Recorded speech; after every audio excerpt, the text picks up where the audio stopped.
नमस्कार सांग माने जय जगन्नाथ। आज होली आपण माने होली रे केमिति दिनटी को काटिले जणाइबे। मु तो कहबी छोट छोट मुहूर्त को भी बढ़िया से एंजॉय करंतु कहीं ना जीवनटा आपणकर को कहा बापार संपत्ति नुहे जे कहा कथारे चलिए। जो छोट छोट टिके टिके मुहूर्त आसूची एंजॉय करंतु मन भरिकी कहीं जीवन आज अच्छी काली की नथिबो। तो सांग माने सकाळू काम सारी पुओ छोट पुओ सोई सारा पर इडली तरकारी टिके आनिथिले ता बाबा आम इडली तरकारी माँ पुओ खाई देथिलु। तापर आरंभ करूँ आमर पतिदेव ठारू पतिदेव पादरे टिके अबीर पकई देइथिली आउ तांको गालरे टिके लगेई मुंडियाटीए मारी पुओर मोर आमर चलिलु बाहर को तौल को खेलिया होली। कहीं समस्ते जेपर्यंत मु न बाहरी मत लगुच बोधे से कहीं बाहर ना जी भी मो कॉलोनी रे अच्छा लोक मैंने कहीं बाहर बस पिंक कलर रंग टे अबीर टे धरली रंग भी ना अबीर टे नहीं चलि चलि आमर फास्ट स्टार्ट कली मोर सांग रुए ऊपर गोटे झी अच्छी ता ना रूपा आ माँ भी थिले जेहेतु देढ़शुर मरी जाइए तो होली खेलिए ना मुझे जानी से मैंने सीना खेलेनि झील आउ तो खेलें ना से छोट पिला कौन अच्छे जाकि आग रंग मारली सी पूरा रोसई रे व्यस्त थाए से भी टिके मो गाल मारी देइथिला। तापर मुझे कही चल जीवा तौल को जीवा चल आउ तले अन्य मैंने अच्छा सहित टे होली खेलिकी आसवा। आज पर्यटन मु न जाइए मैंने कहीं बाहर नहीं आगुरी भी कहीदी जे काली आम समस्ते टे खाली अबीर लगेवा गालर बास आम कथा आर वर्ष कि किसी गोटे भोजी करूँ एथर कि किसी तापर मुझे आमर तल फ्लोर जी रुहति पंडा घर आ सब ब्राह्मण घर रुहति आमर नंद तांकर पंडा तांको तरफ जी अच्छा त्रिपाठी घर ये आमर से जो पंडा बस पत्नी धर्मपत्नी मो पाक आसी कि फेरई दी मुझे रुह मो छोट पु को शुआई सारा पर जी हजबैंड उठे लगेगी तापर मु पलि जाइए एकदम तलू को से रूपा को भी सांगे नहीं जाइए सी मना करूला ना मुझे ना सेमती हेनी तो आज आस से जाऊ जाऊ रूपार बापा देखाई गले तो तांकु टिके लगेदेली समस्त सांग मैंने रंग होली खेलिया इच्छा थाए कि कहीं बाहरती कि खेलती तापर आम पहुँची जाइए आम महिला गोष्ठी पाखे देखो से केमती मजा है।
राधा संग कृष्ण होली आज खेलते बोलो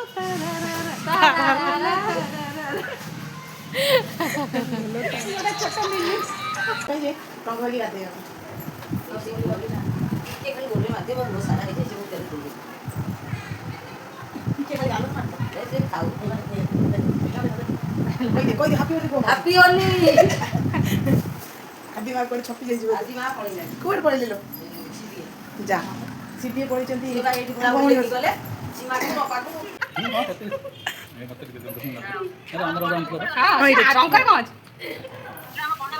पंडा को खाए पंडा को ना बोलिए बेन ये हमका धर रुपा के दा रुपा के गाते चाहिए ये देखा मुंडा माती हां एटा हम सब जगह आने देखा हैप्पी होली हैप्पी होली मुंडा थारी आ केवडे बाती आनियो हां बुरा ना मानो खाली सी देखि डरुची पक्के बने छाती बने जा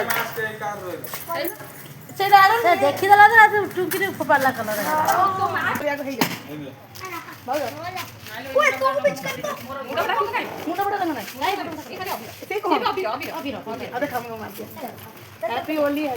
ଏମିତି କଣ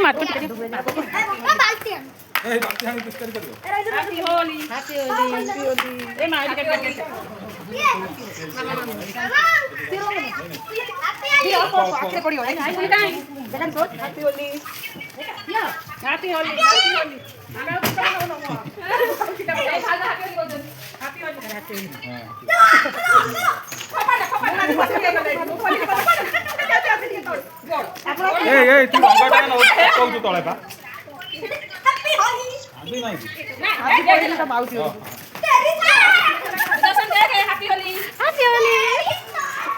ମୁଁ ଭାବୁଛି ମୁଁ ଦେଖି କହୁଛି କି ଆସିବେ ବୋଧେ ଆଜି ଗୋଟେ ଆସି ଆଦବି ଗାଉରେ ଆଦବି ମାର ହେଇଯାଇଛନ୍ତି ମୁଁ ଯାଉଥିଲି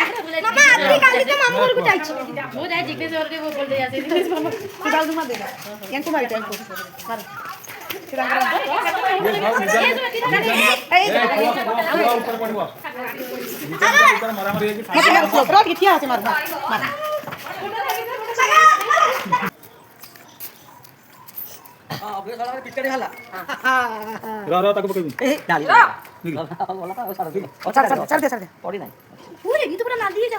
ମୁଣ୍ଡ ଫଟା ମୁଣ୍ଡ ଫାଟିଯିବ ତାକୁ ନଗେଇଲେ ସେ ପିସ୍କାଲେ ତାକୁ ଗୋଳେଇ ହାତ ପକେଇବେ ସିଆଡ଼ୁ ପଳେଇବ ଦାଣ୍ଡରେ ପକେଇବନି ପାଟି କରି ବ୍ଲଡ଼ ହେଇଯିବ କଥା ମାନିବ ସିଆଡ଼ୁ ପଳେଇ ଯାଆନ୍ତୁ ନହେଲେ ରୁହ ଏଠି ନୁହଁ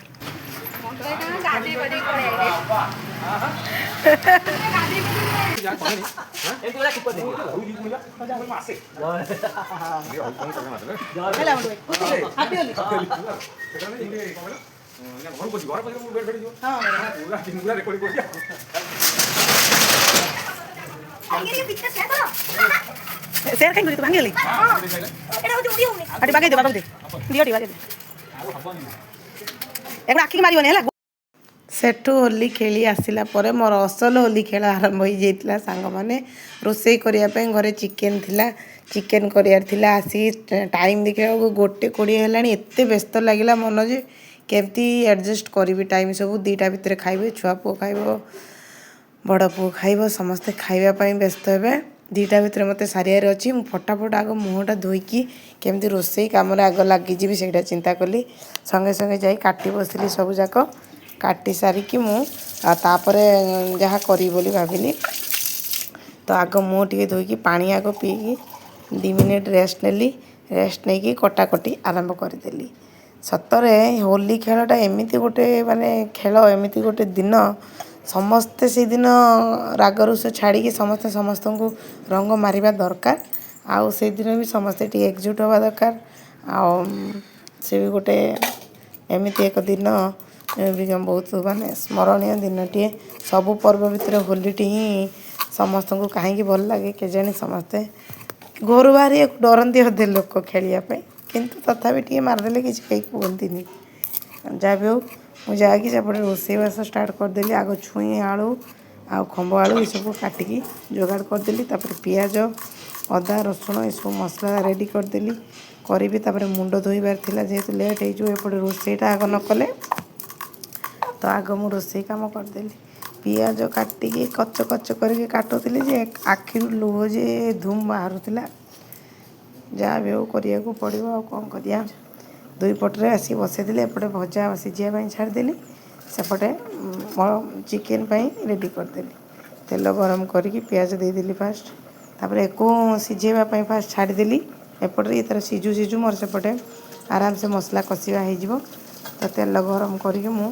ପିଆଜ ଛାଡ଼ିଦେଲି ପିଆଜ ଟିକେ ନାଲିଆ ହେଇଗଲା ପରେ ମସଲା ଦେଲି ମସଲା କଷିକି ମାଂସ ଦେଲି ତାପରେ ଭାତକୁ ଏପଟେ ବସେଇଥିଲି କରେଣ୍ଟ ପଳେଇଥିଲା ବୋଲି ପୁଣି ଯେତେବେଳେ ଆସିଲା ଇଣ୍ଡକ୍ସନରେ ଭାତ ବସେଇଥିଲି 3ଟା ଯାକ ଏକାଥରକେ 2ଟା ଭିତରେ ମୋର ବାହାର କରିବାର ଥିଲା ତ ମୁଁ ତାକୁ ସବୁ ସାରିଦେଲି ଏପଟେ ମୋର ଭଜା ରେଡ଼ି ହେଇଗଲା ଭଜା ପୁରା ସିଝିଗଲା ମୁଁ ତାକୁ ପିଆଜ ଗୋଟେ କାଟିକି ଫୁଟଣ ଛୁଙ୍କ ଦେଇକି ବାସ୍ ତାକୁ ଫୁଟେଇ ଦେଲି ଫୁଟେଇ ସାରିଲା ପରେ ଏପଟେ ଚିକେନ୍ ହେଉଥାଏ ଧୀରେ ଧୀରେ ତା ଭିତରେ ମୁଁ ଭାବିଲି ଚିକେନ୍ରେ ମାନେ କଷିକି ପାଣି ଦେଇ ସାରିଲା ପରେ ମୁଁ ଗାଧୋଇବାକୁ ପଳେଇବି ବୋଲି ଭାବିଲି ନହେଲେ ତା ଆଗରୁ ଗାଧୁଆ ପାଧୁଆ ସାରିଦେଲେ ପୁଣି ଆଇଁଷ କାମ କରିବାକୁ ଭଲ ଲାଗିବନି ଆଉ ଭଜାକୁ ସେପଟେ ରେଡ଼ି କରିକି ରଖିଦେଇ ସାରିଲା ପରେ ତାପରେ ଚିକେନରେ ଯାଇକି ଗରମ ପାଣି କରିକି ତାପରେ ସେଥିରେ ଦେଇଦେଲି। ତାପରେ ଗାଧେଇବାକୁ ପଳେଇଲି।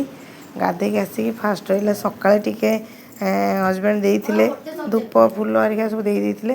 ମୁଁ ଆଉ ଥରେ ପୂଜା ଟିକେ ଭଲସେ ନ କଲେ ଭଲ ଲାଗିବନି। ତାପରେ ହୋଲି ଆଜି ମୁଁ ଦେଇନି ରଙ୍ଗ ଠାକୁରଙ୍କୁ, ହୋଲି ରଙ୍ଗ ବି ଟିକେ ଦେବି।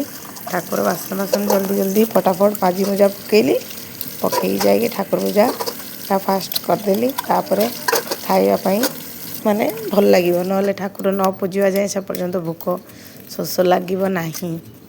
ସାଙ୍ଗମାନେ ସବୁବେଳେ ମନେ ରଖିଥିବେ ଗୋଟେ ଜିନିଷ, ଆପଣଙ୍କ ପାଖରେ ଟଙ୍କା ଥାଉ ନଥାଉ ସେଇଟା ମ୍ୟାଟର୍ କରେନି।